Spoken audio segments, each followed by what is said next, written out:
시편 37편 27절에서 38절의 말씀을 통해서 평화를 사랑하는 사람이라는 제목으로 함께 말씀을 나누고자 합니다. 하나님께서 기뻐하시는 평화를 위해 헌신하는 의로우신 여러분, 한반도 평화통일 공동기도주일에 드리는 연합예배를 하나님께서 기쁘게 받아주시길 바랍니다. 오늘 함께 읽은 말씀에는 평화를 사랑하시는 하나님께서 의인들에게 주시는 복이 열거되어 있습니다. 첫째, 땅을 주시고 거기에 살게 하실 것입니다. 둘째, 지혜를 말하고 공의를 말하는 입을 주실 것입니다. 셋째, 발걸음이 흔들리지 않는 복을 받으실 것입니다. 넷째, 주님께서 높여주실 것입니다.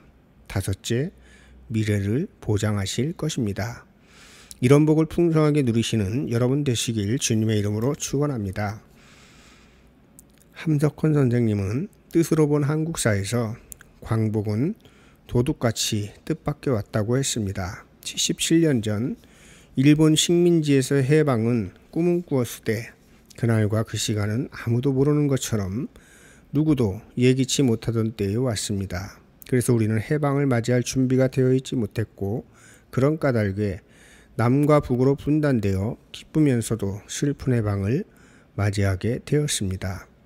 5년 뒤 한국전쟁과 휴전, 지난 80여 년 적대관계 속에서 살아오면서 남과 북은 엄청난 변화를 겪었습니다. 특히 남북의 현저한 경제적인 격차는 평화통일의 꿈을 유연하게 하고 있습니다. 모든 면에서 남북이 어느 정도 균형을 이루어야 하는데 그 균형이 깨져서 평화가 위협을 당하는 시대를 살아가고 있는 것입니다. 하지만 분명한 사실은 어느 쪽이 우위를 점하든 흡수통일은 가능하지 않다는 것입니다. 공존할 수 있는 길을 찾지 못한다면 남과 북은 공멸할 수밖에 없습니다. 남과 북은 미가서 4장 3절의 말씀대로 칼을 쳐서 보습을 만들고 창을 쳐서 낫을 만들어야 하며, 칼을 들어 서로 치는 일이 다시는 없어야 하고 전쟁을 연습하는 일을 되풀이해서는 안 됩니다. 이것은 하나님의 말씀입니다. 그러나 현실은 어떻습니까? 이런 말씀은 비웃기라도 하시 비웃음으로 전락해버린 지 오래입니다. 군사훈련과 핵개발로 한반도의 위기는 더해가고 그것 없이 어떻게 안보를 지킬 수 있느냐고 비웃는 것입니다. 그러나 이제 더는 남과 북의 대결과 대치는 무의미하다는 것을 남과 북은 서로 깨달아야 합니다. 이전처럼 전쟁을 통해서 하나가 될 수 있다는 어리석은 생각에서 벗어나야 합니다. 한반도에서 전쟁의 위험을 종식시키는 일에 지혜를 모아야 하는 것입니다. 전쟁 준비에 몰두하며 막대한 경제력을 투입하는 어리석음에서도 벗어나야 하는 것입니다. 지난주에 2022년 한반도 평화통일 남북 공동기도문 남측 초안을 읽으며 기도했습니다. 하지만 개인적으로 기도문을 묵상하면서 우리가 해야 할 일은 하지 않고 하나님께만 다 해달라고 하는 것은 아닌가 하는 회의가 들었습니다. 분단을 극복하려면 평화로운 세상을 꿈꾸는 사람들이라면 해야 할 일이 있을 터인데 아무 일도 하지 않으면서 꿈만 꾸고 입술로만 기도하는 것이 아닌가 하는 생각이 들었습니다.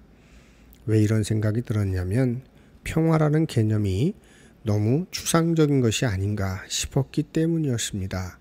세계평화, 평화통일 이런 목적은 너무 큰 개념이다 보니 그냥 구호로만 외쳐지고 실제의 삶에서는 사라지지 않는 것입니다.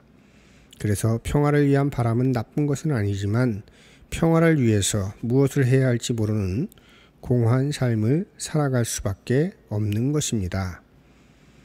우리가 믿고 따르는 예수님은 우리에게 평화를 주시기 위해서 이 땅에 오셨습니다.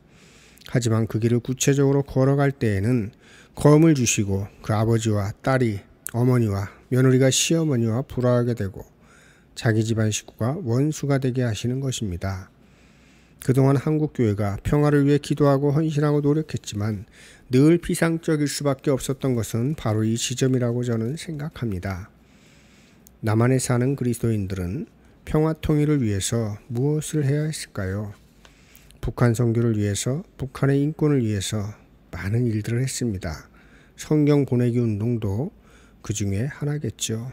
그런데 사실 그 일보다도 국가보안법 철폐와 반공 이데올로기와 그것을 이용해서 분단을 고착화하고 권력을 사유화하는 행태와 싸워야 하는 것은 아니었습니까? 그런 구체적인 일들은 두고 분단 상황에서는 가당치도 않은 일들을 하겠다고 허공에 발길질을 해댄 것이 아닙니까?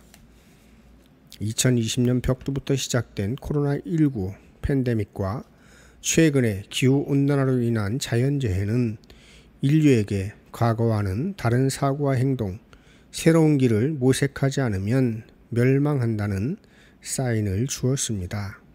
전 세계적인 재앙 앞에서 국경이나 이념이나 인종이나 피부색은 아무 의미가 없다는 것입니다. 이런 시대의 우리 민족은 80여 년의 갈등과 분열을 종식시키기 위해 어떤 전제 조건 없이 중단된 대화를 재개하고 만남을 이어가야 합니다. 핵 개발은 물론이고 사드 배치니 선제 공격이니 이런 것은 이 나라를 위해 아무런 유익이 없습니다. 분단된 한반도의 해방은 위안의 축제요 절반의 해방입니다. 남북한이 하나가 될 때 온전한 축제와 해방이 될 것입니다. 그리스도인들은 남북의 하나됨과 평화의 역사를 만들어가는 사람들이 되어야 합니다. 분단을 통해 이익을 얻고자 하는 이들의 어리석음을 깨우쳐주고 그들의 거짓 사설에 속아 살아가는 무지몽매한 이들의 생각을 치유해야 하는 것입니다. 이 일을 위해서는 먼저 평화를 사랑하는 사람이 되어야 합니다. 그리스도인은 누구보다도 민감하게 시대의 사인을 읽어야 합니다. 코로나19와 지구온난화가 주는 사인은 온 인류가 하나 되지 않으면 멸망하게 될 것이라는 메시지입니다. 말씀을 정리하겠습니다. 우리는 사실 너무 큰 대의 혹은 당위성에 짓눌려 내가 무엇을 해야 할지를 잊고 살아갈 때가 많습니다. 뭔가 해야 하긴 할 터인데 뭘 해야 할지 모르는 것이죠. 평화 통일을 위해서 무엇을 해야 할까요? 막막하지 않습니까? 기도하면 됩니까? 앉아서만 하는 기도는 공허하지 않습니까? 그렇다고 문익환 목사님처럼 철조망을 넘어갈까요? 그건 보통 사람들이 할 수 있는 일이 아닙니다.